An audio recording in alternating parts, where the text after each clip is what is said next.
أعوذ بالله من الشيطان الرجيم بسم الله الرحمن الرحيم قال عيسى بن مريم മറിയമിൻ്റെ മകൻ ഈസ പറഞ്ഞു അല്ലാഹുമ്മ അല്ലാഹുവേ റബ്ബന ഞങ്ങളുടെ നാഥ അൻസിൽ അലൈന ഞങ്ങൾക്ക് നീ ഇറക്കിത്തരണേ മാഇദത്തം മിനസ്സമായി ആകാശത്തിൽ നിന്ന് ഒരു തളിക തെക്കൂനുലന ഞങ്ങൾക്കാവണം ഈദല്ലി അവലിന ഞങ്ങളിൽ ആദ്യക്കാർക്കും ആഖിരിന ഞങ്ങളിൽ അവസാനക്കാർക്കും വ ആയത്തം മിൻക നിന്നിൽ നിന്നുള്ള ഒരു ദൃഷ്ടാന്തം വർസുക്കന ഞങ്ങൾക്ക് നീ നൽകണേ വിഭവങ്ങൾ നൽകണേ വ അന്ത ഖൈറുർ റാസിഖീൻ നീയാണല്ലോ ഏറ്റവും നല്ല വിഭവദായകൻ ഖാലല്ലാഹു അല്ലാഹു പറഞ്ഞു ഇന്നി മുനസ്സിലുഹ അലൈക്കും നിങ്ങൾക്ക് നാം അത് ഇറക്കിത്തരും ഫമൻ യക്ഫുർ ബഅദു മിൻകും പിന്നെ നിങ്ങളിൽ നിന്ന് ആരെങ്കിലും നിഷേധിച്ചാൽ ഫ ഇന്നി തീർച്ചയായും ഞാൻ ഉഅദ്ദിബുഹു അവനെ ഞാൻ ശിക്ഷിക്കും അദാബൻ ശിക്ഷ ലാ ഉഅദ്ദിബുഹു അഹദൻ മിനൽ ആലമീൻ ലോകത്ത് ഒരാളെയും ശിക്ഷിക്കാത്ത ശിക്ഷ അയാളെ ഞാൻ ശിക്ഷിക്കും വ ഇദ് ഖാലല്ലാഹു അല്ലാഹു പറഞ്ഞ സന്ദർഭം അല്ലാഹു ചോദിച്ച സന്ദർഭം യാ ഈസ ഇബ്ന മറിയം മറിയമിൻ്റെ മകൻ ഈസ അന്ത ഖുൽത നീയാണോ പറഞ്ഞത് ലിന്നാസി ജനങ്ങളോട് ഇത്തഖിദൂനി വ ഉമ്മിയ ഇലാഹൈൻ എന്നെയും എൻ്റെ മാതാവിനെയും ആരാധ്യരാക്കാൻ പറഞ്ഞത് നീയാണോ മിൻ ദൂനില്ല അള്ളാഹുവിന് പുറമെ ഖാല ഈസ പറഞ്ഞു സുബ്ഹാനക നീ എത്ര പരിശുദ്ധനാണ് മാ യകൂനുലി എനിക്കെങ്ങനെയാണത് പറയാനാവുക അൻ അഖൂല ഞാൻ എങ്ങനെയാണത് പറയുക എനിക്കെങ്ങനെയാണത് കഴിയുക മാ ലൈസ ലീ ബിഹക്കിൻ എനിക്കൊരു അവകാശവുമില്ലാത്തത് ഞാൻ എങ്ങനെയാണ് പറയുക ഇൻ കുന്തു ഖുൽതുഹു ഞാനത് പറഞ്ഞിട്ടുണ്ടെങ്കിൽ ഫഖദ് അലിംതഹു നിശ്ചയമായും നീ അത് അറിഞ്ഞിട്ടുമുണ്ട് തഅലമു നീ അറിയുന്നു മാഫി നഫ്സി എൻ്റെ സത്വത്തിലുള്ളത് നീ അറിയുന്നു വലാ അഅലമു ഞാൻ അറിയുന്നില്ല മാഫി നഫ്സിക് നിൻ്റെ സത്വം എന്തെന്ന് ഞാൻ അറിയുന്നില്ല ഇന്നക്ക നിശ്ചയമായും നീ അന്ത നീ തന്നെ അല്ലാമുൽ ഗുയൂബ് എല്ലാ മറഞ്ഞ കാര്യങ്ങളും ഏറ്റവും നന്നായി അറിയുന്നവനാണ് മാ ഖുൽതുലഹും ഞാൻ അവരോട് പറഞ്ഞിട്ടില്ല ഇല്ലാ മാ അമർത്തനി എന്നോട് നീ കൽപ്പിച്ചതല്ലാതെ ബിഹി ആ പറയാൻ വേണ്ടി കൽപ്പിച്ചതല്ലാതെ അത് ആ പറയാൻ വേണ്ടി കൽപ്പിച്ചത് അനി അബ്ദുല്ലാഹ റബ്ബി വ റബ്ബക്കും എൻ്റെയും നിങ്ങളുടെയും റബ്ബായ അള്ളാഹുവിന് മാത്രം ഇബാദത്ത് ചെയ്യുക എന്നാണ് വ കുന്തു അലൈഹിം ഷഹീദൻ അവർക്ക് മേൽ ഞാൻ സാക്ഷിയായിരുന്നു മാ ദുംതു ഫീഹിം ഞാൻ അവരിലുണ്ടായിരുന്നപ്പോൾ ഫലമ്മാ തവഫൈതനി അങ്ങനെ എൻ്റെ ദൗത്യം പൂർത്തീകരിച്ച് എന്നെ നീ തിരിച്ചു വിളിച്ചപ്പോൾ കുന്ത അന്ത നീ തന്നെയായിരുന്നു അർ റഖീബ അലൈഹിം അവരുടെ മേൽനോട്ടക്കാരൻ വ അന്ത നീ അലാ കുല്ലി ഷൈഇൻ ഷഹീദ് എല്ലാ കാര്യങ്ങൾക്കും സാക്ഷിയാണല്ലോ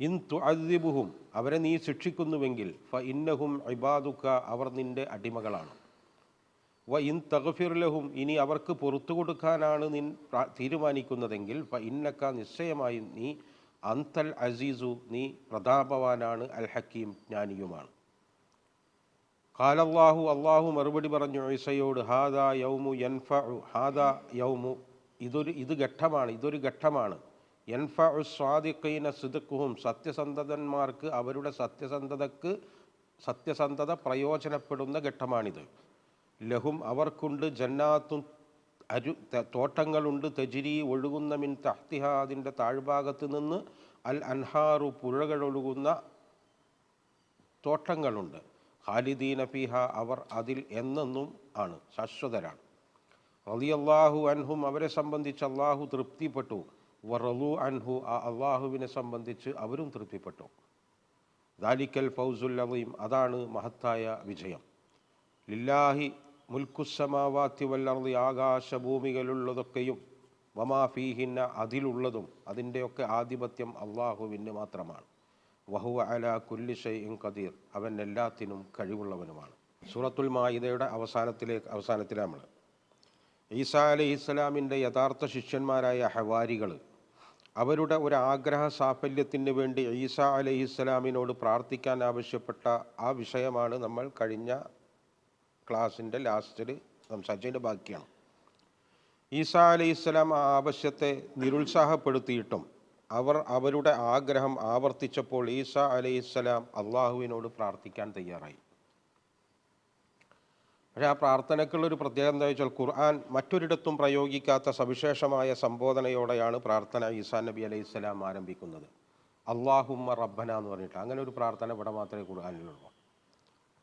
അതായത് ദാസ്യത്തിൻ്റെ രണ്ട് പരമപദങ്ങൾ, ഒന്ന് അള്ളാഹുവിൻ്റെ ഉലൂഹിയത്തിൻ്റെയും റുബൂബിയത്തിൻ്റെയും, അതായത് പരമമായ ദാസ്യത്തിൻ്റെ രണ്ട് പദങ്ങൾ ഉപയോഗിച്ചുകൊണ്ടാണ് ഈസാ അലൈഹിസ്സലാം അള്ളാഹുവിനോട് പ്രാർത്ഥിക്കുന്നത്. അതൊക്കെ അതിൻ്റെ സൂചന എന്താ ചോദിച്ചാൽ ഈസാ നബി അലൈഹിസ്സലാം അടിമയും റസൂലുമായിരുന്നു എന്നുള്ളത് കൃത്യമായി അങ്ങ് തെളിയിപ്പിക്കൽ തന്നെയാണ് അതിൻ്റെ ഉദ്ദേശം. യാ അള്ളാ എന്നുള്ള വിളിയേക്കാൾ അള്ളാഹുമ്മ എന്നുള്ള വിളിക്ക് ദാസ്യത്തിലും അടുപ്പത്തിലും കൂടുതൽ അടുപ്പമുണ്ട് ഈ അള്ളാഹുമ്മ എന്ന് പറയുമ്പോൾ. അതുമാതിരി റബ്ബന എന്ന് പറയുമ്പോൾ ആ അള്ളാഹുവിൻ്റെ രക്ഷാകർത്തൃത്വത്തിൻ്റെയും ആ സംരക്ഷണത്തിൻ്റെയും ഒക്കെ അത് രണ്ടും കൂട്ടിച്ചേർന്ന്, അതായത് രണ്ട് പരമപദങ്ങളിൽ കൂടിയാണ് ഈസാ നബി അലൈഹിസ്സലാം അള്ളാഹുവിനോട് ഈ കാര്യം പറയുന്നത്.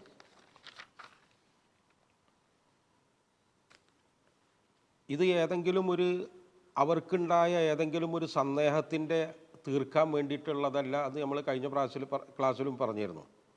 ഇത് അവർ സവിശേഷമായി ആവശ്യപ്പെടുന്നത് അവർ അതിൻ്റെ വിശ്വാസത്തിൻ്റെ എല്ലാ തലത്തിലും നിന്നിട്ട് കൊണ്ട് തന്നെ. അല്ലാതെ വിശ്വാസത്തിൻ്റെ ഏതെങ്കിലും തരത്തിൽ കുറവുണ്ടാണെങ്കിൽ ഈസാ നബി പിന്നെ പ്രാർത്ഥിക്കാൻ തയ്യാറാവില്ല. അപ്പോൾ അവർ പിന്നെ ആവശ്യപ്പെടുന്നത് അള്ളാഹുമ്മ റബ്ബന എന്ന് പറഞ്ഞാൽ അൻസിൽ അലൈന. ഈസാ നബി അലൈഹി സ്വലാം പ്രാർത്ഥിക്കുന്നത് മാഇദത്തം മിനസ്സമായി, ആകാശത്തിൽ നിന്ന് ആ തളിക, ഭക്ഷണത്തളിക ഞങ്ങൾക്ക് ഇറക്കിത്തരണം. അതിൻ്റെ ഒരു ഉപാധിയും പറയുന്നുണ്ട്. തെക്കൂനു ലന ഈദല്ലി അവലിന വാഹരിന. അതായത് അത് ഞങ്ങൾക്ക് ആഘോഷമാവണം, ഞങ്ങളിൽ ആദ്യക്കാരനും അവസാനക്കാരനും, അതായത് ഈസാ നബിയും ഹവാരികൾക്കും മാത്രമുള്ള, ഈസാ നബികൾക്കും ഹവാരികൾക്കും മാത്രമായുള്ള, അവർക്ക് മാത്രം ആഘോഷമാകുന്ന ഒന്നാണ്. കാരണം ഇത് ക്രിസ്ത്യാനികളിലോ ആരോ പിന്നെ വേറെ ആരും ഇത് ആഘോഷമാക്കിയിട്ടുള്ള പരിപാടിയൊന്നുമില്ല. ഇത് അവരിൽ മാത്രം ഒതുങ്ങി നിൽക്കുന്നതാണ്. ഇത് നമ്മൾ സുലൈമാൻ നബി അലൈഹിസ്സലാമിൻ്റെ ഒരു പ്രാർത്ഥന ഉണ്ട്. സുലൈമാൻ നബി അലൈഹിസ്സലാം പ്രാർത്ഥിക്കുന്നത് സൂറത്ത് സ്വാദിലാണത്. ഖാല റബ്ബി ഗ്ഫിർലി വഹബ്ലി മുൽക്കൻ ലാ യംബഗി ലി അഹദിൻ മിൻ ബഅദി ഇന്നക അൻതൽ വഹാബ്. റബ്ബി ഗ്ഫിർലി, എനിക്ക് നീ പുറത്തു തരണേ, വഹബ്ലി, എനിക്ക് നീ സമ്മാനിക്കണേ, മുൽക്കൻ ലാ യംബഗി മിൻ അഹദിൻ മിൻ ബഅദി, എനിക്ക് ശേഷം ആർക്കും ഭൂഷണമാവാത്ത ആധിപത്യം എനിക്ക് നൽകണേന്ന്. ആരാ പറയുന്നത്? സുലൈമാൻ നബി അള്ളാഹുവിനോട് ചോദിക്കുകയാണ്. അതായത് അത് വേറെ ആർക്കും നീ കൊടുക്കരുത്, അത് എനിക്ക് മാത്രമായിട്ട് കിട്ടണമെന്ന്. അപ്പം അങ്ങനെയും പ്രാർത്ഥിക്കാമെന്നാണ് അതിൻ്റെ ഒക്കെ ഒരു സംഭവങ്ങൾ. ഇന്നക്ക അന്തൽ വഹാബ്, നീ തന്നെയാണല്ലോ സമ്മാനിക്കുമെന്ന്. അത് അതിൻ്റെ ഇതായിട്ട് പറയാം. അള്ളാഹു പിന്നെ പറയുന്നത് ഫസഖറന ലഹുരീഹ തജ്രി ബി അംരിഹി റുഖാഅൻ ഹൈസു അസാബ്. അദ്ദേഹത്തിന് ഞാൻ കാറ്റിനെ അദ്ദേഹം ഉദ്ദേശിച്ചോടത്തേക്ക് അടിച്ചു വീശാനുള്ള കൊടുത്തു സുലൈമാൻ നബി അലൈഹി സ്വലാമിന്. വശയാത്തീന കുല്ല ബന്നാഇം വഗവാസ്, മുങ്ങൽ വിദഗ്ധരും നിർമ്മാണ പ്രവർത്തകരുമായ ചൈത്താന്മാരെയും കൊടുത്തു. അത് തന്നെയല്ല ആഖരീന മുഖർറനീന ഫിൽ അസ്ഫാദ്, ശൈത്താന്മാരെ തടവിലിടാനുള്ള അധികാരം കൊടുത്തു. ഇതൊന്നും വേറെ ആർക്കും കൊടുക്കരുത് എന്ന് പറഞ്ഞിട്ട് പ്രാർത്ഥിച്ചത്. അതേപോലെ അതേ പാറ്റേണിലുള്ള ഒരു പ്രാർത്ഥനയാണ് ഈസാ നബിയും ഹവാരികളും ചെയ്തത്. അതാണ് അവലിന വാഹൻ. അത് അവരിൽ മാത്രം, മറ്റൊരു കൂട്ടർക്കും ഇനി അത് ഭൂഷണമാകാത്ത രൂപത്തിൽ അവർക്ക് വേണമെന്നാണ് അവർ ചോദിച്ചത്. അതൊരു പ്രത്യേക ചോദ്യമാണ്, അതൊരു പ്രത്യേക പ്രാർത്ഥനയാണ്. വറുസുഖന വ അന്ത ഖൈറുർ റാസിഖീൻ, ഞങ്ങൾക്ക് നീ വിഭവങ്ങൾ നൽകണം. ഇത് മാത്രമല്ല, നീ ഏറ്റവും നല്ല വിഭവ ദാതാവായതുകൊണ്ട് ഞങ്ങൾക്ക് ഇനിയും വിഭവങ്ങൾ നൽകണം. അപ്പോൾ അള്ളാഹുവിന് പറയുന്ന മറുപടിയാണ് ഖാല അല്ലാഹു ഇന്നി മുനസ്സിലുഹ അലൈക്കും. അത് ഞാൻ നിങ്ങൾ ആ ചോദിച്ച ചോദ്യം ഞാൻ നിങ്ങൾക്ക് പൂർത്തീകരിച്ചു തരാം, ഞാൻ അതിനെ ഇറക്കിത്തരാം. പക്ഷേ ഒരു ഉപാധിയുണ്ട്. ഫമൻ യക്ഫുറു ബഅദു മിൻകും, നിങ്ങളിൽ നിന്ന് അതിന് ശേഷം, ഇത് കിട്ടിയതിന് ശേഷം ആരെങ്കിലും നിഷേധിച്ചാൽ ഫ ഇന്നി ഉഅദ്ദിബുഹു അദാബൻ ലാ ഉഅദ്ദിബുഹു അഹദൻ മിനൽ ആലമീൻ, ലോകത്ത് ഒരാൾക്കും കൊടുക്കാത്ത ശിക്ഷ കൊടുത്തന്നിട്ട് നിങ്ങളെ ഞാൻ, സംഗതി അടുപ്പൊക്കെ ശരിയാണ്, പക്ഷേ ചോദ്യം അതുപോലത്തതാണ്. അതായത് വലിയ ചോദ്യമാണ് ചോദിച്ചത്. അതിൻ്റെ കഴിഞ്ഞിട്ട് പിന്നെ നിഷേധം എങ്ങാനും വന്നാൽ കിട്ടുന്നതും അതുപോലെ തന്നെയാണ്. അത് അള്ളാഹുവിൻ്റെ നടപടിക്രമത്തിൻ്റെ ഭാഗമാണ്. ദൃഷ്ടാന്തങ്ങൾ ചോദിച്ച് മേടിച്ചിട്ട് പിന്നെ ആ പണി ഒപ്പിച്ചാൽ അള്ളാഹു അതുപോലെ ഇപ്പോൾ സാലിഹ് നബി ഒട്ടകത്തിനൊക്കെ ആ സംഗതിയൊക്കെ അങ്ങനെ ഉണ്ടായത്, അവർ ചോദിച്ചു മേടിച്ചതാണ്. പക്ഷേ അത് പിന്നെ അവിടെ നിഷേധം വരുമ്പോൾ നമുക്കിങ്ങനെ തോന്നും, ഇങ്ങനൊക്കെ ഇത്രയൊക്കെ ചോദിച്ചത് ഈ വിശ്വാസികളിൽ നിന്ന് ഇനി നിഷേധം വരുമെന്നൊക്കെ നമുക്കിങ്ങനെ തോന്നും. പക്ഷേ ഇത് ജീവിതമാണ്. ജീവിതത്തിൻ്റെ പ്രഥമമായ ലക്ഷ്യം എന്ന് പറഞ്ഞാൽ പരീക്ഷണമാണ്. വിശ്വാസത്തിൻ്റെ കട്ടി കൂടുന്തോറും പരീക്ഷണത്തിൻ്റെ കനം കൂടും. ഇബ്രാഹിം നബിയുടെ പരീക്ഷണം നമ്മളൊന്ന് ആലോചിച്ചാൽ മതി. അത് ഏറ്റവും ടോപ്പ് പരീക്ഷണം കൊടുത്തിട്ടാണ് ഇതാവുന്നത്. അതായത് ചാട്ടത്തിൻ്റെ ഉയരം കൂടുന്തോറും അപകടം കൂടുമെന്ന് പറയുന്ന പോലെ ഒരു പരിപാടിയാണ്. അപ്പോൾ അതാണ് ഇവരോട് പറയാം. പിന്നീട് ഈ ഈസാ നബി അലൈഹി സ്വലാം അള്ളാഹു സർവജ്ഞനായതുകൊണ്ട് ഇനി ഈ ഈസാ നബിയുടെ ശിഷ്യന്മാർ ജീവിക്കാൻ പോകുന്ന, ഈസാ നബിക്ക് ശേഷം അവർ ജീവിക്കാൻ പോകുന്ന അവസ്ഥ എന്താണെന്ന് ഒരുപക്ഷെ ഈ ശിഷ്യന്മാർക്ക് അറിയില്ല. പക്ഷേ അള്ളാഹുവിന് അതറിയാം. പിന്നീട് ഈ ഈസാ നബിയുടെ ശിഷ്യന്മാർ വലിയ പരീക്ഷണങ്ങളിലാണ് പോയിട്ട് അകപ്പെട്ടിട്ടുണ്ടായിരുന്നത്. അതും കൂടി നമ്മൾ ഇതിനോട് ചേർത്ത് വെക്കുമ്പോഴാണ് അള്ളാഹുവിൻ്റെ ആ മുന്നറിയിപ്പ് നമ്മൾ അതിൽ കാണുക. പക്ഷേ ഈ പിന്നീട് പിന്നെ എന്തുണ്ടായി എന്നുള്ളത് ഖുർആൻ പറയണില്ല. ഇവർക്ക് ഇത് ഇറക്കി കൊടുത്തോ ഇല്ലേ, അത് ഖുർആൻ ഇവിടെ പറയുന്നില്ല. നമ്മുടെ പണ്ഡിതന്മാർ പറയുന്നത് ഈ ഈസാ നബി അള്ളാഹുവിൻ്റെ ഈ മുന്നറിയിപ്പും ഈസാ നബി നേരത്തെ പ്രകടിപ്പിച്ച ആ നീരസമൊക്കെ കൂടി അതോടുകൂടി ഇവർ ഒഴിവായി എന്നാണ്. വേറൊരു കൂട്ടർ പറഞ്ഞ അള്ളാഹു കൊടുത്ത ഈ വാഗ്ദാനം ഞാനത് ഇറക്കിത്തരാം എന്ന് പറഞ്ഞാൽ അത് ഇറക്കി കൊടുത്തിട്ടുണ്ട് എന്നാണ്. അതിനാ കൂടുതൽ സാധ്യത. കാരണം എന്താ വെച്ചാൽ ഈ മനുഷ്യൻ എന്ന് പറയുന്ന ഈ കൂട്ടരുണ്ടല്ലോ, ഈ കൂട്ടർ അത്ര പെട്ടെന്നൊന്നും ഒഴിവാകുന്ന ആൾക്കാരല്ല. അത് നമുക്ക് എവിടെ കാണാമെന്ന് ചോദിച്ചാൽ നമുക്ക് കാണാം. അപ്പോൾ ഈ സൂറത്തുൽ അഹ്സാബിൽ ഈ അമാനത്ത് കാണിച്ചല്ലോ. ഇന്നാ അറദ്നൽ അമാനത അല സമാവാതി വൽ അർളി വൽ ജിബാലി ഫഅബൈന അൻ യഹ്മിൽനഹാ വഅശ്ഫഖന മിൻഹാ വഹമലഹൽ ഇൻസാൻ. മറ്റുള്ളവർ ആകാശഭൂമികളും പർവ്വതങ്ങളൊക്കെ പേടിച്ച് പിന്മാറിയ ആ സംഭവം ചാടിക്കേറി ഈ കൂട്ടർ നമ്മൾ ഏറ്റെടുത്തു എന്നുള്ളതാണ്. ഏറ്റെടുത്തിട്ട് പിന്നെ എന്താ വെച്ചാൽ അതിൻ്റെ ബെനിഫിറ്റ് കണ്ടിട്ട് തന്നെയാണ് ഈ ഏറ്റെടുക്കുന്നത്. പക്ഷെ പിന്നീട് അവൻ വലൂമും ജഹൂലുമായി മാറി എന്നാണ് അത് അള്ളാഹ് പറയുന്നതാണ്. നമ്മളിത് ഏറ്റെടുക്കും ചെയ്തു, പക്ഷെ ആ ഏറ്റെടുത്തതിനോടുള്ള ഉത്തരവാദിത്തം കാണിക്കാതെ നമ്മൾ വലൂമും ജഹൂലായി മാറിയെന്ന്. അത് മനുഷ്യൻ്റെ ഒരു പ്രകൃതമാണ് ശരിക്ക്. ഇത് ഇബ്ലീസ് പ്രലോഭിപ്പിച്ചപ്പോൾ ആദമിനും പറ്റിയിട്ടുണ്ട്. ഇത് ഇബ്ലീസ് പ്രലോഭിപ്പിച്ചപ്പോൾ അള്ളാഹു അതിൽ ആ മനുഷ്യർക്ക് ആ സൃഷ്ടിച്ച് സ്വർഗത്തിലാക്കുമ്പോൾ തന്നെ ഒരു മരത്തിനെക്കുറിച്ച് മുന്നറിയിപ്പ് കൊടുത്തിട്ടാണ് ആക്കുന്നത്. പക്ഷേ ഇബ്ലീസ് വന്നിട്ട് ഇപ്പോൾ വസ്വസ ഇലൈഹി ശൈത്താനു ഖാല യാ ആദമു ഹൽ അദുല്ലുക അലാ ഷജറത്തിൽ ഖുൽദി വ മുൽക്കിൻ ലാ യുബ്ല എന്നാണ്. അതായത് നിന്നെ സുസ്ഥിരമാക്കുന്നതും നിൻ്റെ നശിക്കാത്ത ആധിപത്യവുമുള്ള ഒരു സംഗതി പറഞ്ഞേറ്റോ ചോദിച്ചപ്പോൾ ആദം അതിൽ പോയി ചാടി കയറി. അതായത് ഇത് മനുഷ്യൻ്റെ സ്വഭാവമാണ്. അത് സ്വഭാവമായതുകൊണ്ട് തന്നെ ഇവരുടെ ഈ മുന്നറിയിപ്പൊന്നും അള്ളാഹ് പറഞ്ഞ ഈ മുന്നറിയിപ്പൊന്നും അവരതിനു വേണ്ടി ആഗ്രഹിച്ചിട്ടുണ്ടായിരിക്കും, അത് കിട്ടിയിട്ടുണ്ടാവും. കാരണം ഈ അമാനത്തിൻ്റെ കാര്യം പറഞ്ഞപ്പോഴും ഈ അമാനത്തിൻ്റെ വിഷയം പറഞ്ഞപ്പോഴും അള്ളാഹു ലിയുഅദ്ദിബൽ മുനാഫിഖീന വൽ മുനാഫിഖാത്തി ആ മുന്നറിയിപ്പ് അവിടെയും കൊടുക്കുന്നുണ്ട്. അതൊക്കെ ഉണ്ട്. അതൊക്കെ ഉള്ളതോടുകൂടി തന്നെ ഇത് മനുഷ്യൻ ഏറ്റെടുക്കും. കാരണം മനുഷ്യൻ്റെ പ്രകൃതം അതാണ്. അപ്പോൾ അതും കൂടി അപ്പോൾ അതിനനുസരിച്ച് നമുക്ക് മനസ്സിലാവുന്നൊരു കാര്യം ഇത് ഇറക്കി കൊടുത്തിട്ടുണ്ടാവും. ഖുർആൻ ഇതിവിടെ പറയാത്തതിൻ്റെ കാര്യം എന്താ ചോദിച്ചാൽ ഈസാ നബിയുടെ ദാസ്യത്തിനെ കുറിച്ചിട്ടും അതിൻ്റെ റിസാലത്തിനെ കുറിച്ചിട്ടും അതിൻ്റെ ദിവ്യത്വത്തെ നിഷേധിക്കാനും ഒക്കെയാണ് ഈ വിഷയം പറയുന്നത്. ഖുർആൻ്റെ ഒരു രീതി എന്താ ചോദിച്ചാൽ എപ്പോൾ എവിടെ എത്ര പറയണോ അത്രേ പറയുള്ളൂ. കാരണം പിന്നെ ഹവാരികൾ എന്തുണ്ടായി എന്നുള്ളത് ഇവിടെ വിഷയമല്ല. ഇത് അവർ ആ ഈസാ നബിയുടെ ഏറ്റവും അടുത്ത ശിഷ്യന്മാരായ ആ ഹവാരികൾ ഒരിക്കലും ഈസബിനു മറിയം എന്നുള്ളതിൻ്റെ അപ്പുറം ഈസാ നബിനെ കണ്ടിട്ടില്ല. അവർ പ്രാർത്ഥിക്കാൻ ആവശ്യപ്പെട്ടത് അള്ളാഹോട് പ്രാർത്ഥിക്കാനാണ്, ഈസാട് പ്രാർത്ഥിക്കാനല്ല. ഈസാടല്ല അവർ പ്രാർത്ഥിച്ചത്. അത് ശരിക്ക് കാണിക്കാൻ വേണ്ടിയിട്ടാണ് ഇവിടെ ഈ വിഷയം പറയുന്നത്, അല്ലാതെ ഹവാരികളുടെ കഥ പറയാനല്ല. അപ്പോൾ അത് എത്ര തവണ ആവശ്യം അത്രേ ഖുർആൻ പറയുള്ളൂ. ഖുർആൻ്റെ രീതി അതാണ്. ഇനി ഉള്ള വിഷയം എന്താ വെച്ചാൽ ഈ ഈസാ നബിയുടെ ഹവാരികൾ അവർ ഈസാ നബീനെ ദൈവമായിട്ട് കണ്ടിട്ടില്ല. മുൻ വേദങ്ങളിലൊന്നും അങ്ങനെ ഒരു പരാമർശമില്ല. പിന്നെ ഒരേ ഒരു സാധ്യത എന്ന് പറയുന്നത് ഇത് ഈസാ നബി അവരോട് പറഞ്ഞിട്ടുണ്ടാവണം. ഈസാ നബി തന്നെ അവരോട് പറഞ്ഞിട്ടുണ്ടാകണം. അതാണ് ഇനി ഈസാ നബിനെ ഇത് വിചാരണ ചെയ്യാം. ഇനി ഈസാ നബിനെ വിചാരണ ചെയ്യുന്നത്. ഇതുവരെ ഈസാ നബീനെ സാക്ഷ്യപ്പെടുത്തിയിട്ട് ഈസാ നബിക്ക് കൊടുത്ത അനുഗ്രഹങ്ങളൊക്കെ എണ്ണി എണ്ണി പറഞ്ഞിട്ട് അവരെ ഈസാ നബി ദൈവമാണെന്നൊക്കെ വിശ്വസിച്ചവരെ ബോധ്യപ്പെടുത്തുന്ന രൂപ ഇനി ഈസാ നബീനെ ഡയറക്റ്റ് വിചാരണ ചെയ്യാം. ഇത് കാലല്ലാഹു, അള്ളാഹു പറഞ്ഞ സന്ദർഭം, യാ ഈസബ്ന മറിയം, ഓ മറിയമിൻ്റെ മകൻ ഈസ. അവിടൊക്കെ ഈ മറിയമിൻ്റെ മകൻ എന്ന് എടുത്ത് പറയാം. ആ അന്ത കൊൽത്തലിന്നാസി, ഈ ജനങ്ങളോട് നീയാണോ പറഞ്ഞത്, ഇത്തഹിദൂനി വ ഉമ്മിയ ഇലാഹൈനി മിൻ ദൂനില്ല, അള്ളാഹുവിനെ കൂടാതെ നിന്നെയും നിൻ്റെ ഉമ്മാനെയും രണ്ട് ആരാധ്യരാക്കാൻ നീയാണോ പറഞ്ഞത്? പിന്നൊരു സാധ്യത അതുള്ളൂ, നീ പറയണം. ഈ ഉമ്മിയ ഇലാഹൈനി എന്നൊക്കെ നമ്മൾ പറയുമ്പോൾ ഈ ത്രിയേകത്വം എന്ന് പറയുന്ന വിഷയത്തിൽ മറിയമില്ല.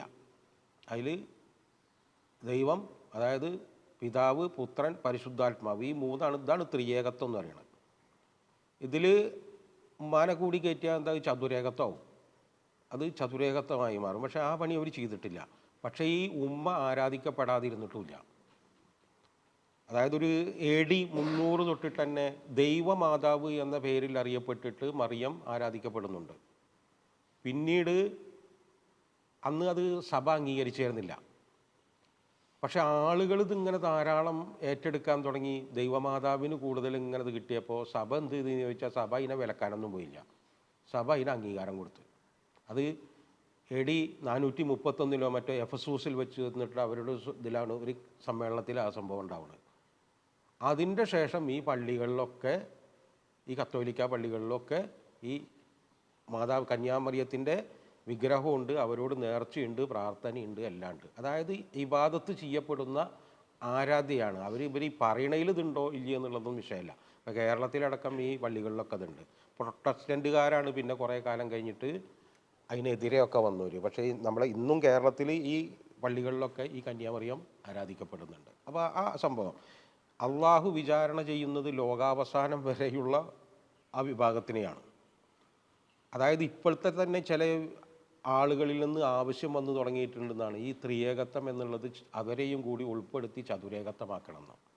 അപ്പം ഇനി ലോകാവസാനമാകുമ്പോൾ എന്തൊക്കെ ഉണ്ടാവുക എന്ന് പറയാൻ പറ്റില്ല. അപ്പോൾ അതൊക്കെ കൂട്ടിയിട്ടാണ് അള്ളാഹുവിൻ്റെ ജ്ഞാനത്തിൽ നിന്നാണ് അള്ളാഹു ഈ വിഷയം പറയുന്നത്. അപ്പം ഈസാ നബി അലൈഹി ഇസ്ലാമിൻ്റെ മറുപടിയാണ് കാല സുബ്ഹാനക, നീ എത്ര പരിശുദ്ധനാണെന്ന് പറഞ്ഞിട്ടാണ് തുടങ്ങുന്നത്. കാരണം അള്ളാഹുവിൻ്റെ മേലിലുണ്ടാകുന്ന ഏത് കുറവുകളും അത് അവൻ്റെ പരിശുദ്ധിയെ ഇകഴ്ത്തലാണ്. അതാണ് നമ്മൾ സബ്ബിഹിസ്മ റബ്ബിക്കൽ അഅല എന്ന് പറയുന്നത്. അള്ളാഹുവിൻ്റെ ഔന്നത്തിനെ കോട്ടം തട്ടിക്കുന്ന ഒരു വാക്കുകൊണ്ടും അള്ളാഹുവിനെ വിശേഷിപ്പിക്കാൻ പറ്റില്ല. അതുകൊണ്ട് എന്താ ചോദിച്ചാൽ അള്ളാഹുവും റസൂലും അള്ളാഹുവിനെ കുറിച്ച് എന്തൊക്കെ വിളിക്കാൻ പറഞ്ഞിട്ടുണ്ടോ അത് മാത്രമേ വിളിക്കണ്ടൂ. നമ്മുടെ മാതിരി നമ്മൾ രാജസയ്യിദായ തമ്പുരാനെ എന്നൊന്നും പറഞ്ഞ് വിളിക്കാൻ നിൽക്കണ്ട. അങ്ങനെയൊക്കെ വിളിക്കുമ്പോൾ എന്താ ചോദിച്ചാൽ കുറേ രാജാക്കന്മാരൊരു സയ്യിദ അള്ളാഹ് എന്നൊക്കെ തോന്നും. അതൊക്കെ നമുക്ക് കേമാണെന്ന് തോന്നുമെങ്കിലും അതൊക്കെ അള്ളാഹുവിനെ കുറിച്ചിട്ടുള്ള, റബ്ബിനെ കുറിച്ചിട്ടുള്ള ഇകഴ്ത്തുന്ന വർത്തമാനമാണ്. ഇവർ ഈ പറഞ്ഞ വർത്തമാനം ഈ രണ്ട് ഉമ്മയും കൂടി ഇലാഹാണ് എന്നൊക്കെ പറഞ്ഞത് അള്ളാഹുവിനെ ഇകഴ്ത്തുന്നതാണ്. അതുകൊണ്ടാണ് കാല സുബ്ഹാനക്ക്, നീ എത്ര പരിശുദ്ധനാണ് എന്ന് പറഞ്ഞിട്ട് ഈസാ നബി അലൈഹിസ്സലാം തുടങ്ങുന്നത്. മാ കാനലി അൻ അക്കൂല മാ യക്കൂനു ലീ, എനിക്കെങ്ങനെ ഉചിതമാകുന്നാണ്. നിന്നെക്കുറിച്ച് പറയാനും വാഴ്ത്താനും വേണ്ടിയിട്ടാണ് നീ എന്നെ അവരിലേക്ക് പറഞ്ഞയച്ചത്. ആ പറഞ്ഞയച്ച ഞാൻ തന്നെ ഇത് അവരോട് പറയുമെന്നാണ് ചോദിക്കണത്. അത് എനിക്കെങ്ങനെ ഉചിതമാകുന്നതാണ്. അതെങ്ങനെ ഒരു റസൂലിന് പറ്റും? റസൂലിന് പറ്റില്ല. റസൂല് സ്വന്തട്ടത്തിന് അങ്ങോട്ട് കയറി ഈ റസൂലാകണമെന്നല്ല. റസൂലിനെ അള്ളാഹു വാർത്തെടുക്കുന്നതാണ്. മൂസാ നബീനെ കുറിച്ചിട്ട് അള്ളാഹ് പറയുന്നുണ്ട്, വസ്തനഅതുക ലിനഫ്സി, എനിക്ക് വേണ്ടി നിന്നെ ഞാൻ നിർമ്മിച്ചുണ്ടാക്കിയെന്ന. ഓരോ പ്രവാചകനും അങ്ങനെ തന്നെ. ഒരു പ്രവാചകനും ആ പ്രവാചകത്വം വരുന്നതിൻ്റെ മുമ്പേ പ്രവാചകനാണെന്നും അറിയില്ല, മുഹമ്മദ് റസൂലിനും അറിയില്ല. അപ്പോൾ അങ്ങനത്തെ പ്രവാചകന്മാർ പോയിട്ട് അത് അവർക്ക് ചെയ്യാനും കഴിയില്ല എന്നാണ്.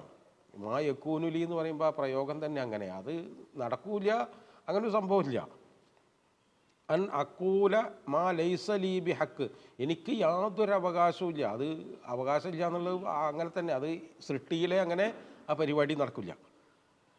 ഇൻ കുന്തു കുൽത്തുഹു, ഞാനങ്ങനെ വല്ലതും പറഞ്ഞിട്ടുണ്ടെങ്കിൽ ഫഖദ് അലിംതഹു, നിശ്ചയമായും അത് നീ അറിഞ്ഞിട്ടുണ്ട്. അത് മറച്ചു വെക്കാനൊന്നും പറ്റിയ സംഭവമല്ല. തഅലമു മാഫി നഫ്സി, ഞാൻ എന്താണെന്നും എന്താവണമെന്നും എന്ത് പറയണമെന്നും എന്ത് പറഞ്ഞു എന്നും മുഴുവൻ നിനക്കറിയാം. കാരണം ഒരു റസൂലും വമാ യൻതിഖു അനിൽ ഹവാ ഇൻ ഹുവ ഇല്ലാ വഹയ്യുൻ യൂഹ, അള്ളാഹു എന്താണോ വഹയ് കൊടുത്തത് അതേ അവർ പറയുള്ളൂ. അതന്നെ ഞാനും പറഞ്ഞിട്ടുള്ളൂ. പക്ഷേ വലാ അഅലമു മാഫി നഫ്സിക്ക്, നിൻ്റെ സ്വത്വം എന്താണെന്ന് നീ പറഞ്ഞതിനപ്പുറം ആർക്കും ഒന്നും അറിയില്ല, എനിക്കും അറിയില്ല. അള്ളാഹുവിനെ സംബന്ധിച്ച് ഗൈബ് എന്നൊന്നില്ല. നമ്മളെ സംബന്ധിച്ച് പരിപൂർണമായ ഇൽമുമില്ല. അത് പ്രവാചകനാണെങ്കിലും മലക്കാണെങ്കിലും ഒക്കെ അതന്നെയാണ്. അള്ളാഹ് എന്താണോ പറഞ്ഞത്, വമാ ഊതീതും മിനൽ ഇൽമി ഇല്ലാ ഖലീല, ആ അവസ്ഥ എല്ലാവർക്കും ബാധകമാണ്. ഇന്നക അന്ത അല്ലാമുൽ ഗുയൂബ്, നീയാണ് മറഞ്ഞത് എല്ലാതും അതിൻ്റെ എല്ലാ പൂർണ്ണതയോടെയും അറിയുന്നവൻ നീ മാത്രമാണ്, വേറെ ആരുമല്ല. മാ കുൽത്തുലഹും, ഞാൻ അവരോടത് പറഞ്ഞിട്ടില്ല, ഞാൻ അവരോട് പറഞ്ഞിട്ടില്ല ഇല്ലാ മാ അമർത്തനി ബിഹി, എന്ത് പറയണമെന്നാണോ നീ എന്നോട് കൽപ്പിച്ചത് അതല്ലാത്ത ഒന്നും ഞാൻ അവരോട് പറഞ്ഞിട്ടില്ല. അങ്ങനെ പറയാനും പറ്റില്ല. ആ പറഞ്ഞത് അനിഅബുദുല്ലാഹ റബ്ബി വ റബ്ബക്കും, എൻ്റെയും നിങ്ങളുടെയും റബ്ബായ അള്ളാഹുവിന് മാത്രം ഇബാദത്ത് ചെയ്യാൻ. എന്നെ ഇബാദത്ത് ചെയ്യാനോ ഉമ്മാനെ ഇബാദത്ത് ചെയ്യാനോ പരിശുദ്ധാത്മാവിനെ ഇബാദത്ത് ചെയ്യാനോ അതൊന്നും ഞാൻ അവരോട് പറഞ്ഞതല്ല. അത് അങ്ങനെ പറഞ്ഞു എന്നുള്ളതിന് വകുന്തു അലൈഹിം ഷഹീദൻ മാ ദുംതു ഫീഹിം, അവരിൽ ഞാൻ ഉണ്ടായിരുന്നപ്പോൾ എൻ്റെ ജീവിതം കൊണ്ടും എൻ്റെ പറച്ചിൽ കൊണ്ടും എൻ്റെ പഠിപ്പിക്കൽ കൊണ്ടും ഞാൻ അതിന് സാക്ഷിയായിരുന്നു. അത് മാത്രമേ ഞാൻ അവരോട് പഠിപ്പിച്ചിട്ടുള്ളൂ. ഫലമ്മ തവഫൈതനി, അങ്ങനെ എന്നെ നീ പൂർത്തീകരിച്ചപ്പോൾ. ഇവിടെ തവഫ എന്ന് പറയുന്ന വാക്കാ ഉപയോഗിക്കുക. തവഫ എന്ന് പറഞ്ഞാൽ ദൗത്യം പൂർത്തീകരിക്കുക, തിരിച്ചു വിളിക്കുക, അങ്ങനെയൊക്കെയുള്ള അർത്ഥം. മരിക്കുക എന്നുള്ള അർത്ഥം അതിൻ്റെ ആശയാർത്ഥമാണ്. അപ്പം നമ്മൾ ഭൂമിയിലേക്ക് എന്തിനു വന്നോ ആ ദൗത്യം പൂർത്തീകരിച്ചിട്ടാണല്ലോ നമ്മൾ പോവുക എന്നതുപോലെ അതിനുള്ള ആശയാർത്ഥമാണ്. അതിൻ്റെ ശരിയായ അർത്ഥം മരിക്കുക എന്നുള്ളതല്ല. അപ്പോൾ ഈസാ നബി മരിച്ചില്ല എന്നുള്ളതിന് കൂടി ഒരു സൂചന കൂടി നേരത്തെ നമ്മൾ 110-ാമത്തെ ആയത്തിൽ നമ്മൾ പറഞ്ഞിരുന്നു. ആ ഹിക്മത്തും ഇതും നൽകിയപ്പോൾ അവിടെയും സൂചനയുണ്ട്, ഇവിടെയും സൂചനയുണ്ട്. ഫലമ്മ തവഫൈതനി, അങ്ങനെ എന്നെ നീ പൂർത്തീകരിച്ചപ്പോൾ, എൻ്റെ ദൗത്യത്തെ നീ പൂർത്തീകരിച്ചപ്പോൾ, കുന്ത അന്തർ റഖീബ അലൈഹിം, പിന്നെ അവരുടെ മേൽനോട്ടക്കാരൻ നീ തന്നെയായിരുന്നു. അവർ പിന്നെ എന്തേ ചെയ്തെന്നൊന്നും നമുക്കറിയില്ല. ഇതാരെ പറ്റിയായി പറയണത്? മരിച്ചിട്ടില്ല എന്ന് പറയുന്ന ഈസാ നബിനെ കുറിച്ചിട്ടാണ് ഈ പറയണത്. ഈസാ നബി ആണെങ്കിൽ ഇവിടുന്ന് പോയാൽ പിന്നെ വേറെ അഭ്യാസമൊന്നുമില്ല തന്നെ. എന്നാൽ നമ്മളിപ്പോൾ ഈ പറയണതോ ഉറപ്പായിട്ടും മരിച്ചു എന്ന് പറയുന്ന ഈ ആളുകളെ കുറിച്ചിട്ട്, ഈ വലിയകളൊക്കെ കുറിച്ച് നമ്മളെന്തൊക്കെ പറഞ്ഞിട്ടുണ്ടാക്കണം? അവർക്ക് അറിയാത്തൊരു കാര്യമില്ല. 18,000 ലോകമൊക്കെ ഒരൊറ്റ ചങ്ങായിരുന്നിട്ട് അങ്ങനെ നിയന്ത്രിക്കുകയാണെന്നൊക്കെ നമ്മൾ അങ്ങനെ അടിച്ചു കാഴ്ച. ഇത് ഈസാ നബീനെ കുറിച്ചിട്ടാണ് ഈ പറയണത്.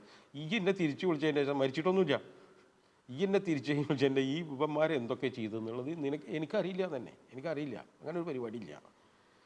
അന്ത അലാ കുല്ലി ഷൈഇൻ ഷഹീദ്, നീ പിന്നെ എല്ലാത്തിലും എന്താണ് അവർ ചെയ്തതെന്നുള്ളതിനൊക്കെ സാക്ഷി നീ തന്നെയാണ്, ഞാനല്ല.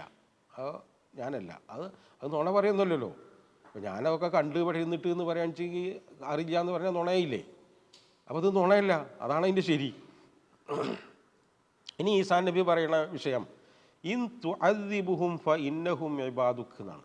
നീ അവരെ ശിക്ഷിക്കാനാണ് തീരുമാനിച്ചതെങ്കിൽ ഞാനല്ല, എൻ്റെ ഉമ്മല്ല, പരിശുദ്ധാത്മാവല്ല, ആർക്കും ഇടപെടാൻ പറ്റില്ല എന്നാണ്. കാരണം അവർ നിൻ്റെ മാത്രം അടിമകളാണ്. ഈ പറയുന്ന എൻ്റെയോ എൻ്റെ മാതാവിൻ്റെയോ പരിശുദ്ധാത്മാവിൻ്റെയോ ആരുടെയും അടിമകളല്ല. അതുകൊണ്ട് തന്നെ ഇടപെടാനും പറ്റില്ല. ഇതിലൊരു സൂചനയുണ്ട്. കാരണം ഇങ്ങനെ വിശ്വസിക്കുന്നത് എന്താണെന്ന് ചോദിച്ചാൽ, ഈസ വന്നിട്ട് മറ്റുള്ളവരുടെ പാപങ്ങൾ മുഴുവൻ വഹിച്ച് കുരിശിലേറി മരിച്ചു, അതുകൊണ്ട് ഇനി ആ സംഭവത്തിൽ വിശ്വസിച്ചാൽ മതി, മുഴുവൻ പാപങ്ങളും ഇദ്ദേഹം ഏറ്റെടുത്തിരിക്കുന്നു എന്ന് പറയാം. അതിനെ നിഷേധിക്കുന്നത് കൂടിയാണ്. സാധാരണഗതിയിൽ പറയേണ്ടതെന്ന് ചോദിച്ചാൽ ഇൻ തഗ്ഫിർ ലഹു എന്നാണ് തുടങ്ങേണ്ടത്, അല്ലേ? ആദ്യം പാപമോചനത്തിൻ്റെ കുറിച്ചിട്ടുള്ള പക്ഷേ ഇവിടെ അതിനെ കൂടി നിഷേധിക്കുന്ന ഈസാ നബിയുടെ വാക്കുകൾ അളന്ന് മുറിച്ച വാക്കുകളാണ്. ഈസാ നബി ഭൂമിയിൽ ജീവിക്കുമ്പോഴും അങ്ങനെ തന്നെയായിരുന്നു. ഈസാ നബി ഈസാ നബിയോട് വർത്തമാനം പറഞ്ഞിട്ടൊന്നും ആർക്കും പിടിച്ചിരിക്കാൻ പറ്റുന്നതായിരുന്നല്ല. കാരണം അത്രയും കണ്ണിങ്ങായ വാക്കുകളും ഉപമകളുമാണ് അദ്ദേഹം ഉപയോഗിക്കുക. അതേ പാറ്റേൺ ഇവിടെയുണ്ട്. അള്ളാഹുവിനോട് പറയുമ്പോഴും അതേ ഇതുണ്ട്. ഇൻ തുഅദ്ദിബുഹും ഫ ഇന്നഹും ഇബാദുക. ആരെങ്കിലും ഈസാ നബി അലൈഹി സ്വലാമിൽ വല്ല പ്രതീക്ഷയും വെച്ചിട്ടുണ്ടെങ്കിൽ അത് നടക്കില്ല എന്ന് തന്നെയാണ് അതിൻ്റെ സംഭവം. ഇൻ തഗ്ഫിർ ലഹും. അതേസമയം ഒരു പ്രവാചകന് മനുഷ്യരോടുണ്ടാവുന്ന ഒരു സംഭവമുണ്ട്, പ്രവാചകന്മാർ. അപ്പോൾ ഈ പ്രവാചകന്മാർ അവരെ നിഷേധിച്ച മുഴുവൻ മനുഷ്യരെയും വിളിക്കുക യാ കൗമി എന്നാണ്. നമ്മളെന്താ പറയുക, ഓൻ നമ്മുടെ കൗമല്ല എന്നാണ്, ഓൻ നമ്മുടെ കൗമല്ല എന്നാണ്. പക്ഷെ പ്രവാചകന്മാർ അവരെ കൊല്ലാൻ ശ്രമിക്കുന്ന ആ ജനങ്ങളെയും യാ കൗമി എന്ന് വിളിച്ചിട്ടാണ് വിളിക്കുക. അതേ ആ മനുഷ്യരോടുള്ള ആ, കാരണം ഇവർ ഈ കൂട്ടർ നരകത്തിലേക്ക് പോകുന്നത് ഡയറക്റ്റ് കണ്ണുകൊണ്ട് കാണുന്നത് പോലെ ബോധ്യമുള്ള ആളുകളാണ് പ്രവാചകന്മാർ. അപ്പോൾ ഒരിക്കലും അവരോട് അങ്ങനെ ഒരു വെറുപ്പ് ഇവർക്ക് വരില്ല. കാരണം ഈ നരകത്തിൽ പോയി കത്തിക്കരിഞ്ഞ് കാണാൻ ആർക്കാ ഇഷ്ടപ്പെടുക, ആർക്കാ ഉണ്ടാവുക? മനുഷ്യരായ ആർക്കും അത് വലിയ. കാരണം ഇപ്പം നമ്മളെ കുറേ ദ്രോഹിച്ച ആളുകൾ തന്നെയാണെച്ചെങ്കിലും കുറേ കഴിഞ്ഞാൽ നമുക്കൊരു അരിവ് വരും. അത് നമ്മുടെ വികാരത്തിൻ്റെ ചില വിഷയങ്ങളാണ്. പക്ഷേ ഇതൊന്നും അള്ളാഹിനെ സംബന്ധിച്ച് ബാധകമല്ല എന്നൊന്നും കൂടി നമ്മൾ ആലോചിക്കണം. ഇൻ തഗ്ഫിർ ലഹും, അവർക്ക് നീ പുറത്തു കൊടുക്കുകയാണെങ്കിൽ ഫ ഇന്നക അന്തൽ അസീസുൽ ഹക്കീം, നിൻ്റെ പ്രതാപവും നിൻ്റെ ജ്ഞാനവും മാത്രമാണ് അതിന് കാരണം. നിൻ്റെ പ്രതാപം, എന്തും ചെയ്യാൻ പറ്റും എന്നുള്ള നിൻ്റെ പ്രതാപം, അതേപോലെ നിൻ്റെ ജ്ഞാനം, മറ്റാർക്കും അറിയാത്ത നിൻ്റെ മാത്രം ജ്ഞാനം വെച്ചിട്ടാണ് അതും നടക്കുക. പക്ഷേ അള്ളാഹു അതിനങ്ങനെ മറുപടി പറയണത് വേറൊന്നാണ്. അള്ളാഹു പറയണ മറുപടി ഖാല അല്ലാഹു, അള്ള പറഞ്ഞു, ഹാദാ യൗമു യൻഫഉ സ്വാദിഖീന സിദ്ഖുഹും. ഈ ഘട്ടമെന്ന് പറയുന്നത് ഞാൻ ഈ ഖുർആനിലൂടെ, ഈ സൂറത്തു ആലി ഇമ്രാനിലൂടെ നമ്മളിപ്പോൾ പഠിച്ചു വന്ന സുദീർഘമായ 4 സൂറകളും ഫാത്തിഹയും, 4 സുദീർഘമായ സൂറയും ഫാത്തിഹയിലും, ഈ സൂറകളിലൊക്കെ ഉള്ള പ്രധാന വിഷയം എന്താ വെച്ചാൽ മനുഷ്യൻ എങ്ങനെ ജീവിക്കുന്നതാണ്, എങ്ങനെ ജീവിക്കണമെന്നാണ്. അത് അതേപോലെ സത്യസന്ധമായി ഏറ്റെടുത്ത് പ്രാവർത്തികമായി ജീവിച്ചവർക്ക് ഞാൻ കൊടുത്ത വാഗ്ദാനമുണ്ട്. ആ വാഗ്ദാനത്തെ നിറവേറ്റുന്ന, അത് പ്രയോജനപ്പെടുന്ന ഘട്ടമായത് ഇത് വിശ്വസിക്കാത്തവർക്ക് പൊറുക്കലിനെ തേടാനുള്ള ഘട്ടമല്ല. പൊറുക്കലൊക്കെ ഉണ്ട്, പക്ഷെ അത് ആർക്കാ? ഇത് വിശ്വസിച്ചവർക്ക് പറ്റുന്ന തെറ്റിനാണ്. അതിനെ അവിടെ സ്കോപ്പുള്ളൂ, മറ്റതിനില്ല. ഇവിടെ വന്നിട്ട് ഇനി പൊറുക്കലിനെ തേടുക എന്ന് പറയുന്ന ആ പരിപാടിയൊന്നും നടക്കണമല്ല. അപ്പോൾ അതിന് അള്ള കൊടുക്കുന്നത് അതിൻ്റെ ഇത് ഘട്ടം എന്ന് പറഞ്ഞാൽ അത് സത്യസന്ധമായി കൈകാര്യം ചെയ്തവർക്കുള്ളതാണ്. അവർക്ക് ലഹും ജന്നാത്തുൻ തജ്രി മിൻ തഹ്തിഹൽ അൻഹാർ, താഴ്ഭാഗത്ത് നിന്ന് അരുവികളൊഴുകുന്ന സ്വർഗത്തോപ്പുകൾ അവർ എന്നെന്നും സ്ഥിരമാകുക. അത് സ്ഥിരമാണ്. ആ സ്ഥിരമാകുന്ന സംഭവത്തിനുള്ള ടൈമാണ് ഇത് മറ്റേതല്ല. റളിയല്ലാഹു അൻഹും, അള്ളാഹു അവരെ തൊട്ട് തൃപ്തിപ്പെട്ടു. വറളു അൻഹും, അള്ളാഹുവിനെ സംബന്ധിച്ച് അവരും തൃപ്തിപ്പെട്ടു. ഈ പരസ്പരം സംതൃപ്തി സംഭവിക്കുന്ന ഘട്ടമാണിത്. ഈ ഘട്ടത്തിൽ മറ്റോരെ പരിഗണിക്കേണ്ട വിഷയമില്ല. അവരുടെ ഭാഗം തന്നെ വേറെ എന്നാണ്. കിതാബും മർക്കും അങ്ങനെ ആ ആയത്തില്ലേ, ഫീ സിജ്ജീൻ അല്ലേ, അവരുടെ രേഖയും അവരുടെ വകുപ്പും വേറെയാണ്. അത് ഇവിടെ അടുപ്പിക്കണ സാധനമല്ല. അതിൻ്റെ കാര്യം അവിടെ പോയി പറയാമെന്നല്ലാതെ വേറെ മാർഗമില്ല. ഇതൊക്കെ നമ്മൾ ആ ചെറിയ സൂറകളിൽ ഇതും കൂടി നമുക്ക് ചേർത്ത് വെക്കുമ്പോൾ ആ പറയുന്നതൊക്കെ പിന്നീട് നല്ല നമുക്ക് തെളിച്ചം കിട്ടും. ഇനി അള്ളാഹു പറയുന്നത്, അതിൻ്റെ അവസാനം കൊണ്ട് പറയുന്നത്, ലഹു മുൽക്കു സമാവാതി വൽ അർദ്, ലില്ലാഹി മുൽക്കു സമാവാതി വൽ അർദി വമാ, പിന്നെ ആകാശങ്ങളും, സമാവാത്ത് ആകാശങ്ങൾ എന്ന് വെച്ചാൽ ഉപരിലോകങ്ങൾ എന്തൊക്കെയുണ്ടോ അതൊക്കെ, വൽ അർദി ഭൂമിയും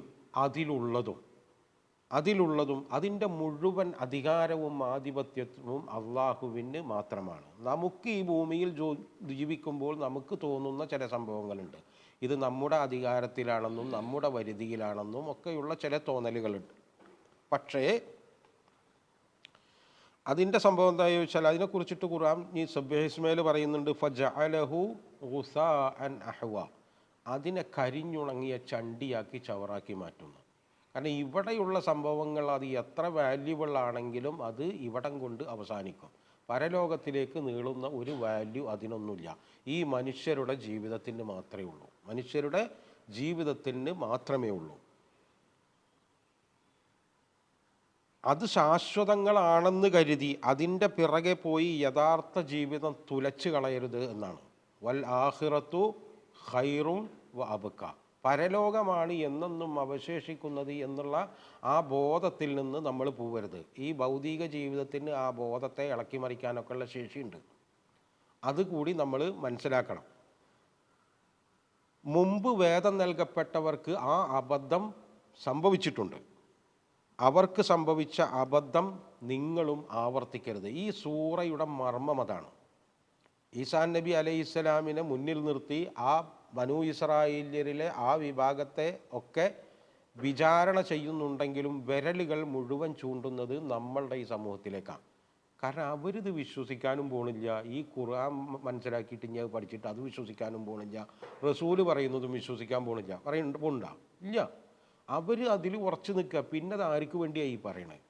ഈ പറയുന്നത് വേണ്ടത് നമുക്ക് വേണ്ടിയിട്ടാണ്, നമുക്ക് വേണ്ടിയിട്ടാണ് ഈ പറയുന്നത്. അതായത് അവർ ചെന്നുപെട്ട ആ അബദ്ധത്തിൽ നിങ്ങളും ചെന്നുപെടരുത്. കാരണം അവരുടെ മുന്നിലുണ്ടായിരുന്ന പരീക്ഷണങ്ങൾ മുഴുവൻ ആരുടെ മുന്നിലുണ്ട്? നമ്മുടെ മുന്നിലുണ്ട്. പരീക്ഷണത്തിന് ഒരു വ്യത്യാസമില്ല. ആദം നബിയുടെ മക്കൾ രണ്ടും കൂടി തല്ലുകൂടിയത് ഒരു പെണ്ണിന് വേണ്ടിയിട്ടാണ്. അതേ തല്ലിപ്പോഴും കൊലിപ്പോഴും നടക്കണില്ലേ? അതായത് ഇതിൻ്റെയൊക്കെ സ്റ്റേജുകൾ മാറുന്നുണ്ട് എന്നല്ലാതെ അവതരണങ്ങളൊക്കെ പല സ്ഥലത്തുമാണെങ്കിലും വിഷയങ്ങൾ പരീക്ഷണങ്ങളൊക്കെ ഒന്നാണ്. അന്നുണ്ടായിരുന്ന പരീക്ഷണങ്ങളൊക്കെ ഇന്നും ഈ മുസ്ലിം ഉമ്മത്തിൻ്റെ മുന്നിലുണ്ട്. കാരണം ഞാൻ ഇതിൻ്റെ തുടക്കത്തിൽ പറഞ്ഞിരുന്നു, ഒരു ചെറിയ സമൂഹത്തെ റസൂൽ സല്ലല്ലാഹു അലൈഹി വസല്ലം പരിശീലിപ്പിച്ച് ലോകത്തിൻ്റെ മുന്നിലേക്ക് അങ്ങോട്ട് നിർത്തുമ്പോൾ ഈ ലോകത്തിൽ കിടക്കുന്ന ഈ പരീക്ഷണങ്ങളൊക്കെ റസൂലിൻ്റെ അവിടുന്ന് അങ്ങോട്ട് വിട്ടുപോയ ഈ പരീക്ഷണങ്ങളൊക്കെയാണ് അവർ നേരിടാൻ പോണത്. അപ്പോൾ അതിലേക്കൊക്കെ പെട്ടുപോകാനുള്ള സാധ്യത നല്ലോണ്ട്. അതുകൊണ്ടാണ് ഇത്രയും കടുത്ത മുന്നറിയിപ്പുകളൊക്കെ കൊടുത്തിട്ട് ഈ സമൂഹത്തിനെ ലോകത്തിൻ്റെ മുന്നിലേക്ക് ഷാഹിദായിട്ട് അള്ളാഹു ഇറക്കുന്നത്. പ്രപഞ്ച സ്രഷ്ടാവ് പൂർത്തീകരിച്ച് തൃപ്തിപ്പെട്ടു തന്ന ഒരു ദീൻ കയ്യിലുള്ളവരാണ് നമ്മൾ. അതാണ് ഈ സൂറയിൽ പറഞ്ഞു, അൽ യൗമ അക്മൽതു ലക്കും ദീനക്കും വറദീതു ലക്കുമുൽ ഇസ്ലാമ ദീന. ആ സംഭവം നമ്മളുടെ കയ്യിലുണ്ട്. അതിൻ്റെ കോറ് സംഭവത്തിൽ നിന്ന്, വിശ്വാസം എന്ന് പറയുന്ന അതിൻ്റെ അടിസ്ഥാനത്തിൽ നിന്ന് നമ്മൾ പോയിരിക്കുന്നു. നമ്മുടെ വിഷയം എന്ന് പറഞ്ഞാൽ കുറേ ശാഖാപരമായ വിഷയങ്ങളിലുള്ള തർക്കവിതർക്കങ്ങളാണ്. അതിനെയാണ് നമ്മൾ ദീൻ എന്ന് തെറ്റിദ്ധരിക്കുന്നത്. പക്ഷേ നമ്മൾ മനസ്സിലാക്കേണ്ട ഒരു കാര്യം, 13 വർഷം റസൂൽ സല്ലല്ലാഹു അലൈഹി വസല്ലം ഈ സഹാബാക്കളെ പഠിപ്പിച്ചത് വിശ്വാസമാണ്. അത് കറക്റ്റ് ചെയ്തിട്ട് മദീനയിൽ പോയിട്ടേ ഈ നിയമങ്ങളുടെ ഒക്കെ ഒരു വിഷയം വരുന്നേ ഉള്ളൂ. അപ്പോൾ ആ ഒരു വിഷയത്തിലേക്ക് നമ്മൾ ഈ മുസ്ലിം സമൂഹവും തിരിച്ചു പോവേണ്ട അവസ്ഥയാണ്. നമുക്കിന്ന് വിശ്വാസം എന്ന് പറയുന്നത് പേരാണ്. ദീൻ എന്ന് പറഞ്ഞിട്ട് നമ്മൾ പുറത്ത് കാണുന്ന സാധനം വേറെയാണ്. അതിനെ ദീനാണെന്ന് തെറ്റിദ്ധരിച്ചിട്ടാണ് ഇപ്പം നമ്മൾ പോകുന്നത്. നമ്മളും ആ സ്വഹാബാക്കൾ എവിടുന്ന് തുടങ്ങിയോ അവിടുന്ന് തുടങ്ങേണ്ട അവസ്ഥയിലാണ് നമ്മൾ ഉള്ളത്. ആ ഒരു കാര്യം, ആ യാഥാർത്ഥ്യം നമ്മൾ തിരിച്ചറിയുമ്പോഴേ നമ്മൾ യഥാർത്ഥ ദീന് എന്താണെന്ന് അന്വേഷിക്കുള്ളൂ. അല്ലെങ്കിൽ നമ്മൾ ഈ മാല, മൗലൂദ്, റാത്തീബുകളും അങ്ങനെ കുറേ സാധനങ്ങൾ ദീനാണെന്ന് തെറ്റിദ്ധരിച്ച് പോത്തിറച്ചും മൈച്ചോറൊക്കെ അടിച്ച് വിറ്റാക്കിയിട്ട് അത് ദീനാണെന്ന് നമ്മൾ തെറ്റിദ്ധരിച്ച് അങ്ങനെ ജീവിച്ചു പോകും. അങ്ങനെ ജീവിച്ചു പോയി നമ്മൾ ചത്തുപോയാൽ അവർക്കൊക്കെ എന്താണോ കിട്ടുക? അള്ളാഹു അവിടെ വെച്ചിട്ട് ഇത് മുഹമ്മദിൻ്റെ അനുയായി എന്ന് വിചാരിച്ചിരുന്നൊന്നും അങ്ങനെ ഒരു വിഷയമൊന്നും അള്ളാഹ്ക്കില്ല. അള്ളാഹുവിന് അങ്ങനെ ഒരു സംഭവമില്ല. ഈസാ നബി ഇങ്ങനെയൊക്കെ പ്രാർത്ഥിച്ചിട്ടും അതിനോട് ആ രൂപത്തിൽ പ്രതികരിക്കുക തന്നെ ചെയ്തിട്ടില്ല. അപ്പോൾ അതൊക്കെ നമ്മളുടെ മനസ്സിൽ ഉണ്ടായിരിക്കേണ്ടതാണ്. ആ ദീനിൻ്റെ മർമ്മം എന്ന് പറയുന്നത് അള്ളാഹു റസൂല് നമുക്ക് വന്നിട്ട് പറഞ്ഞു തന്ന ആ ദീനിൻ്റെ മാർഗം ഒന്ന് തൗഹീദാണ്. രണ്ടാമത് പരലോകത്തെക്കുറിച്ച് ഉറച്ച ബോധ്യമാണ്. കേട്ടുകേൾവിയോ ധാരണയൊന്നുമല്ല, ഉണ്ടെങ്കിൽ ആയിക്കോട്ടെ എന്നല്ല, അതിനെക്കുറിച്ച് ഉറച്ച ബോധ്യമാണ്. 3 റിസാലത്തിലൂടെയുള്ള ഈ മാർഗദർശനമാണ്. അതായത് തൗഹീദ്, ആഖിറത്ത്, റിസാലത്ത്, ഈ 3 സംഭവങ്ങളാണ് നമുക്ക് കൃത്യമായിട്ട് അടിയുറച്ച് നമ്മളതിൽ നിൽക്കേണ്ട സംഭവമുണ്ട്. അതിന് നമുക്കുള്ള പ്രമാണങ്ങൾ എന്താണെന്ന് ചോദിച്ചാൽ, ഒന്ന് ഖുർആനാണ്, മറ്റൊന്ന് പ്രവാചകൻ്റെ ജീവിത മാതൃകകളുമാണ്, സുന്നത്താണ്. അതിനെക്കുറിച്ച് റസൂൽ പറഞ്ഞു, തറക്തു ഫീക്കും അംറൈൻ ലൻ തളില്ലു മാ തമസ്സക്തും ബിഹിമ. അത് കിതാബുല്ലാഹി വസുന്നത്തു റസൂലില്ല. നിങ്ങളിൽ 2 കാര്യങ്ങൾ ഞാൻ ഉപേക്ഷിച്ചു പോകുന്നു, അതിനെ നിങ്ങൾ മുറുകെ പിടിച്ചാൽ നിങ്ങൾ ഒരിക്കലും പിഴക്കില്ല. അത് ഖുർആനാണ്, സുന്നത്തു റസൂലിനെയാണ്. ആ മട്ടത്തിൽ അതിലേക്ക് മടങ്ങി അതിൻ്റെ മട്ടത്തിൽ നമ്മൾ ജീവിച്ചാൽ അവരെയാണ് അള്ളാഹു അഭിസംബോധന ചെയ്യുന്നത്. യാ അയ്യത്തുഹൽ മുത്തുമഇന്നത്തു ർജിഇ ഇലാ റബ്ബികി റാളിയത്തൻ മർളിയ ഫദ്ഖുലി ഫീ ഇബാദി വദ്ഖുലി ജന്നത്തി എന്ന് പറയുന്നത്. യാ അയ്യത്തുഹൻ നഫ്സുൽ മുത്തുമഇന്ന, സമാധാനം പ്രാപിച്ച നഫ്സേ, ഇർജിഇ, നീ മടങ്ങുക. ആ മനസ്സിനോട് ആ റൂഹിനോട് അല്ലെങ്കിൽ ആ നഫ്സിനോട് മടങ്ങാൻ പറയാം. ഇലാ റബ്ബിക്ക്, നിൻ്റെ റബ്ബിലേക്ക്, റാളിയത്തൻ, തൃപ്തിപ്പെട്ടവനായിട്ടും, അള്ളാഹു തൃപ്തിപ്പെട്ടവനായിട്ടും, അള്ളാഹുവിൽ തൃപ്തിപ്പെട്ടവനായിട്ടും, ഫദ്ഖുലി, എന്നിട്ട് പ്രവേശിക്കുക, എൻ്റെ ഇബാദ്, എൻ്റെ സ്വർഗത്തിൽ പോകുന്ന ഇബാദുകളുടെ കൂടെ നിങ്ങളും പ്രവേശിക്കുക, വദ്ഖുലി ജന്നത്തി, എൻ്റെ സ്വർഗത്തിൽ നിങ്ങൾ പ്രവേശിക്കുക. ഇതാണ് ഈ സൂറയുടെ, നമ്മൾ ഈ പഠിച്ച സൂറയുടെ മർമ്മം. ഇനി അടുത്ത് നമ്മൾ പോകുന്നത് സൂറത്തു അൻആമാണ്. 5 മദനി സൂറകൾക്ക് ശേഷം 6ാമത് വരുന്നത് മക്കി സൂറയാണ്. ഇത് മക്കയിലെ സൂറയിലേക്കാണ്. ഇൻഷാ അല്ലാഹ് നമുക്ക് അത് അടുത്ത ആഴ്ച നമുക്ക് തുടങ്ങാം. വആഖിറു ദഅവാനാ അനിൽ ഹംദുലില്ലാഹി റബ്ബിൽ ആലമീൻ. അസ്സലാമു അലൈക്കും വറഹ്മത്തുള്ളാഹി വബറകാതുഹു.